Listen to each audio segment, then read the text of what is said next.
গেল গাছ দিয়ে গেল গেল ওই গেল গেল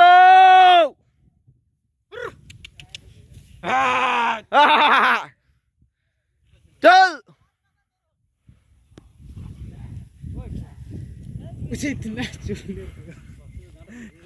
এরা গুহা ডুঙ্গরি গুটকা নিয়ে আসতে পাঠাই নেবে এখানে গুটকা নিয়ে চলে আসবে গুটকা নিয়ে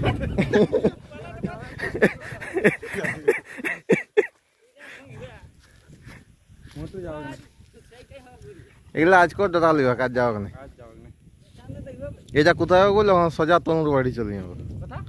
তনুর আম বাড়ি যদি না রাতটা করে দেয় একটা অবধি তারপরে গোটা কাঁচা এই তো এইখানে কুচা এই যা এক লাখ যা চর এক লাখ দাঁড়াই যাবে আচ্ছা হ্যাঁ ছেড়াবো তো একটা রাস্তায় সব পয়দা হোক অন্যদিকে হলো পয়দা হোক না আর ওই ধারে গুল করতেছিল স্কুল বাড়ি এনে কি আর বলছে ভাই ধরো স্কুল বাড়ি মানে